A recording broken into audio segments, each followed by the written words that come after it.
Jadi moral itu sangat berhubungan erat dengan tingkah laku kita.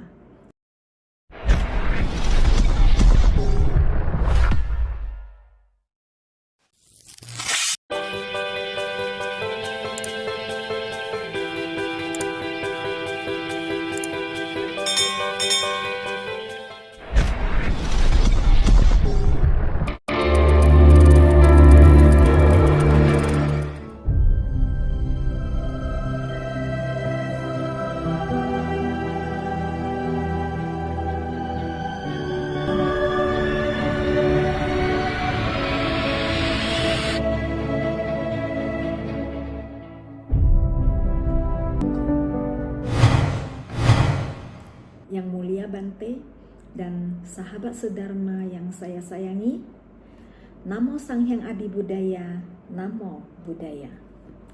Selamat malam semuanya. Semoga kita semua senantiasa dalam keadaan sehat dan bahagia.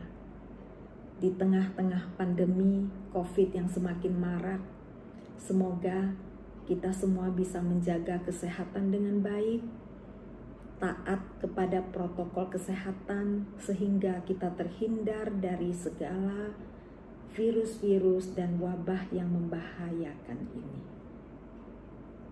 Perkenalkan, nama saya Poni dengan nama Buddhis Agasari.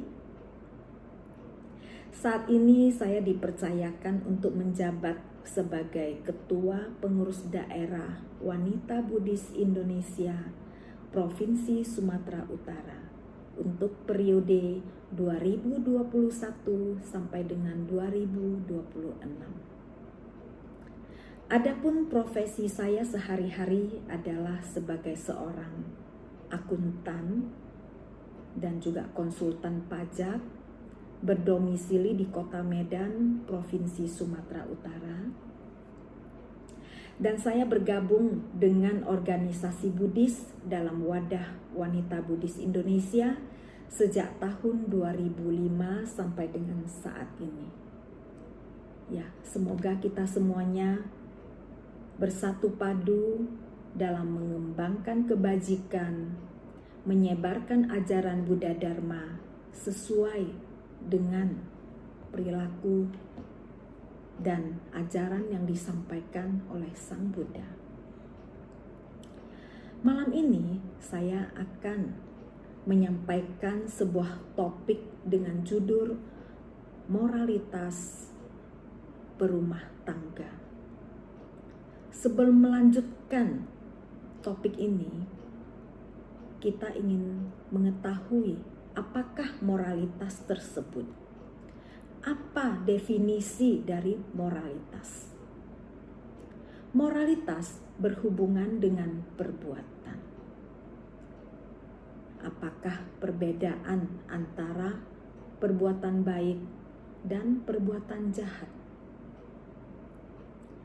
Perbuatan baik secara awam dan secara eksplisit bahwa merupakan sikap, karakter, etika, dan tingkah laku kita di masyarakat yang sesuai dengan nilai-nilai luhur yang ada di masyarakat, nilai-nilai positif yang berlaku dan dapat diterima masyarakat secara umum.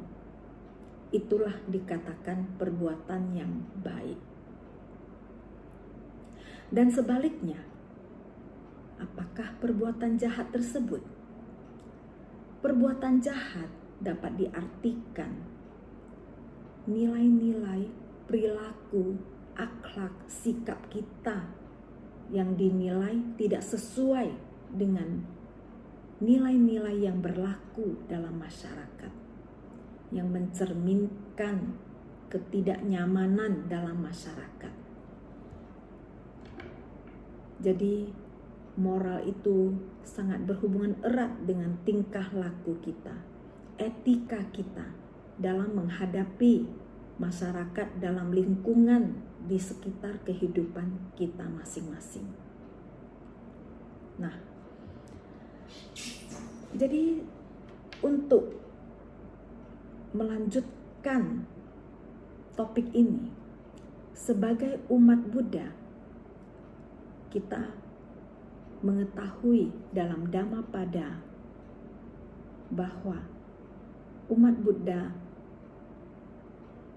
disarankan, diwajibkan untuk mentaati Pancasila Buddhis, yaitu 5 sila yang ada dalam ajaran Buddha Dharma.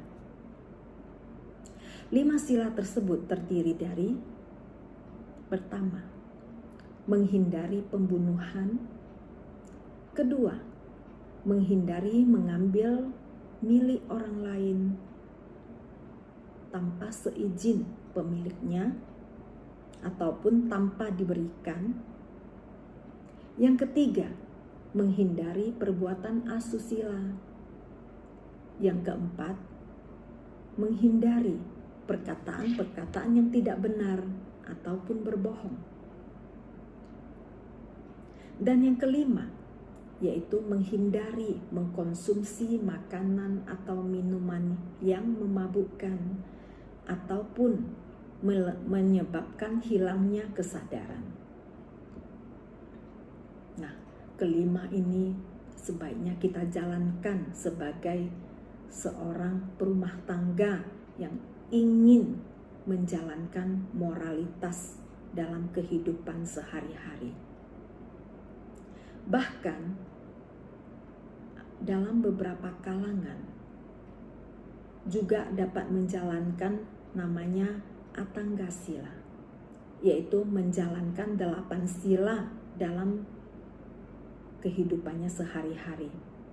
Ada juga sebagian yang menjalankan Atangga Sila, yaitu 8 sila itu dalam hari-hari tertentu, misalnya hari-hari Uposatha ataupun hari besar agama lainnya. Bahkan ada juga yang menjalankan dalam kehidupannya sehari-hari. Dengan menjalankan ajaran-ajaran Buddha ini, diharapkan kita akan semakin berbahagia, semakin tentram dalam menjalankan kehidupan kita sehari-hari. Dalam agama Buddha juga disarankan menurut sabda Buddha, kita itu harus semakin banyak memupuk kebajikan, mengurangi perbuatan-perbuatan jahat, dan menyucikan hati dan pikiran. Dan itu semua juga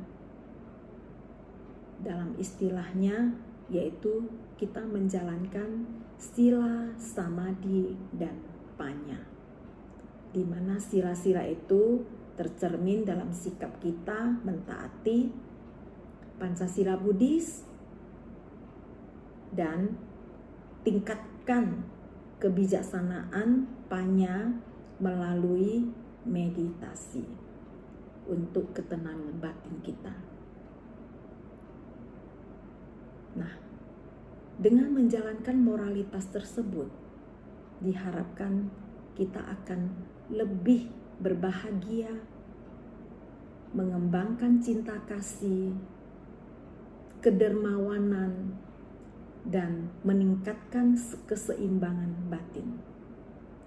Dengan batin yang seimbang, kita semakin percaya diri dalam menjalankan kehidupan kita sehari-hari. Nah, langkah terpenting dalam menjalankan kehidupan untuk mencapai peningkatan batin yang lebih luhur, sebaiknya kita dapat menjalankan Pancasila Buddhis ini dengan tekun, sesungguh hati, dan sesuai dengan niat kita yang semakin baik. Tujuan pelaksanaan ini mungkin dapat kita laksanakan sebaik-baiknya untuk lebih meningkatkan fondasi yang mendasari dari setiap ucapan kita, perbuatan kita, maupun pikiran kita. Dalam hal ini, kita juga mengenal istilah yang namanya hiri dan otapa. Apakah yang dimaksud dengan hiri? Hiri adalah malu untuk berbuat jahat, dan otapa, kita bertanggung jawab akan segala yang kita lakukan. Dengan adanya hiri dan otapa, semakin kita menyadari tingkah laku, langkah dalam kehidupan kita, sehingga bisa menjalani ajaran Buddha dengan baik. Karena dengan adanya hiri dan otapa, kita akan melaksanakan, menjalani kehidupan kita untuk diri kita sendiri, membahagiakan diri kita sendiri, dan juga membahagiakan orang lain. Orang lain berbahagia, tentu kita juga akan ikut berbahagia. Lingkungan kita berbahagia, kita juga sejahtera. Dalam lingkungan yang penuh kedamaian dan ketentraman, otomatis kita juga mencapai kebahagiaan sejati. Di lingkungan keluarga, lingkungan kerja, dan lingkungan masyarakat, kita hendaknya mengembangkan cinta kasih, menjalankan ajaran Buddha Dharma, sehingga kita dapat mencapai kesejahteraan dalam kehidupan kita. Nah, sebaiknya kita berbuat sesuatu tidak sembarangan. Kita tetap mengingat apa yang kita lakukan itu tentu berbuah. Dalam ajaran Buddha, kita mengenal adanya hukum sebab akibat, yaitu hukum karma. Apa yang kita lakukan, apa yang kita kerjakan, akan kita terima buah karmanya. Baik yang kita lakukan, akan kita terima yang baik, dan sebaliknya, apa yang kita lakukan yang tidak baik pula lah yang akan kita terima. Begitulah ajaran Buddha yang sesungguhnya. Kehidupan kita saat ini bagaimana? Itu merupakan buah karma dari apa yang kita lakukan sebelumnya. Mungkin sebelum kehidupan ini, ataupun sebelum-sebelumnya, dari masa-masa kita sebelum kita lahir di dunia ini, di kehidupan yang lalu, kita melakukan apapun, tetap ada dampaknya dalam kehidupan kita saat ini. Untuk meningkatkan moralitas ini, kita mempunyai tujuan, yaitu untuk kebahagiaan kita bersama, kebahagiaan diri kita sendiri, dan juga keluarga kita, sehingga sebagai seorang perumah tangga, sebaiknya kita tetap patuh dan taat kepada ajaran Buddha Dharma. Dengan menjalankan moralitas ini, ada 5 manfaat yang diperoleh, yaitu pertama, menyebabkan seseorang itu memiliki banyak harta kekayaan. Tentu semua orang pengen kaya, begitu ya teman-teman semuanya ya. Sebab untuk kaya itu tentu dari akibat buah karma berupa kebaikan-kebaikan yang kita lakukan, buah karma yang kita lakukan sebelumnya. Yang kedua, akan mendatangkan nama baik, di mana dengan menjalankan moralitas kita dalam kehidupan bersosialisasi, kita akan dikenal harumnya sebuah nama baik, sehingga kita akan diterima di masyarakat sebagai orang yang memiliki budi luhur dan kebaikan-kebaikan. Yang ketiga, menimbulkan rasa percaya diri. Dengan percaya diri, niscaya apa yang kita laksanakan akan sesuai dengan apa rencana-rencana kita. Dengan menjalankan moralitas ini, kita semakin tenang, semakin percaya diri, dan apa yang kita lakukan akan segera berhasil. Yang keempat, akan memberikan ketenangan saat kita menghadapi kematian. Saat-saat menghadapi kematian itulah detik yang menentukan kita akan terlahir di alam yang mana. Karena sehari-hari kita sudah menjalankan moralitas, kebaikan-kebaikan, tentu pikiran kita akan tertanam niat-niat yang baik dan segala pikiran yang tentu juga baik, sehingga akan membawa kita dengan ketenangan dan ketentraman, dan saat menghadapi kematian kita juga akan tenang dan akan terlahir di alam yang lebih baik. Nah, yang kelima, setelah meninggal kita akan terlahir di alam surga.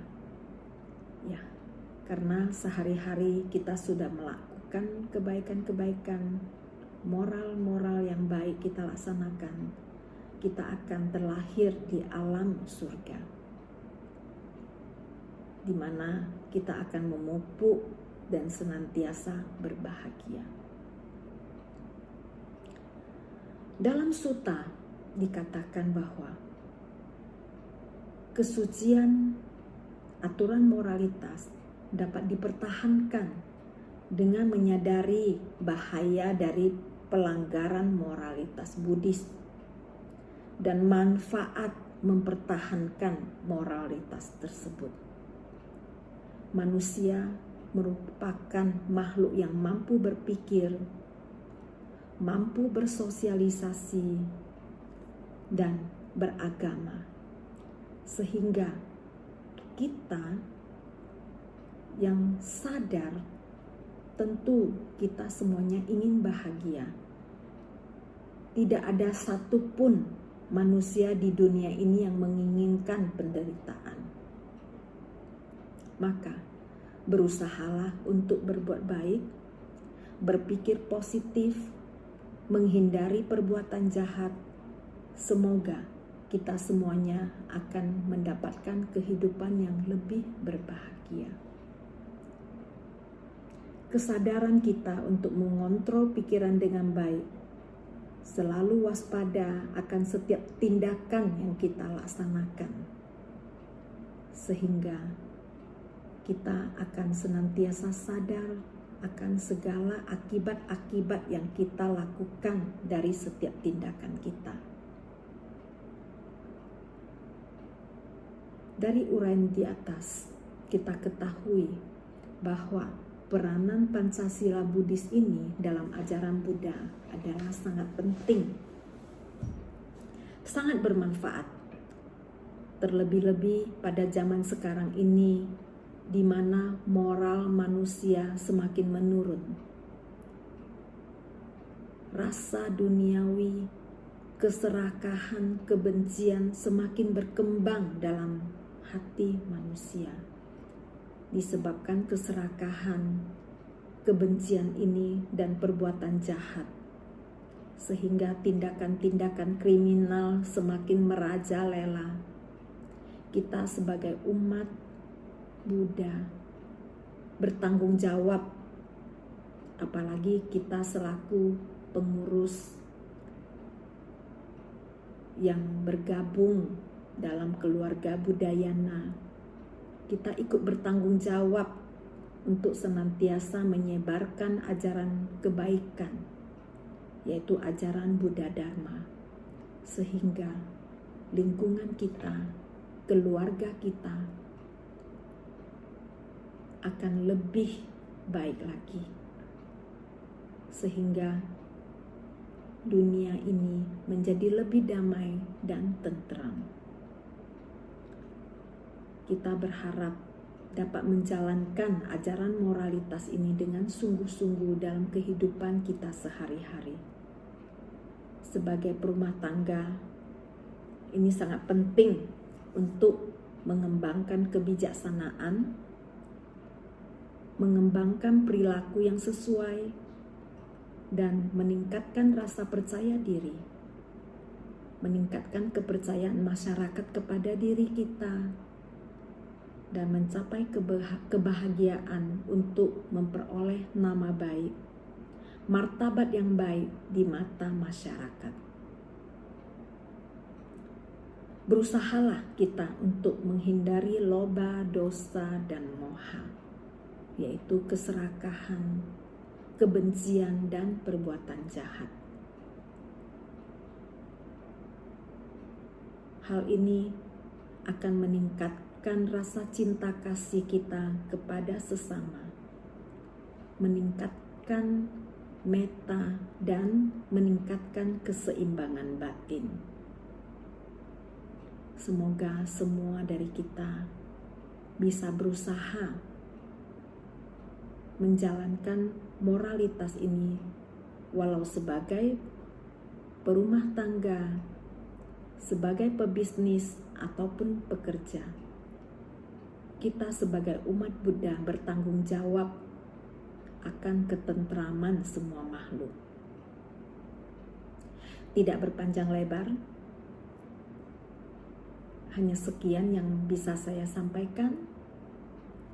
Semoga kita semuanya bisa terus-menerus mengembangkan cinta kasih, membahagiakan orang lain. Hidup terasa akan bermakna apabila kita dapat membahagiakan orang lain, lingkungan kita, dan kita bisa menjalankan semuanya roda kehidupan ini dengan penuh cinta kasih, senantiasa membaca parita, bermeditasi, sehingga menambah kebijaksanaan bagi diri kita masing-masing. Demikian teman-teman sedharma, semoga apa yang saya sampaikan dapat bermanfaat bagi teman-teman sekalian, dan saya juga mohon maaf apabila ada kata-kata yang kurang berkenan, karena terus terang aja saya juga bukan seorang pembicara yang baik, masih dalam tahap belajar. Apabila ada kata-kata yang salah, mohon maaf. Doa saya semoga kita semuanya berbahagia, hidup damai dan sejahtera, dan senantiasa dalam lindungan Sang Buddha, Dharma, dan Sangha. Demikian penyampaian saya. Sabe sata bawantu sukitata, semoga semua makhluk turut berbahagia. Sadu, sadu, sadu. Namo Buddhaya.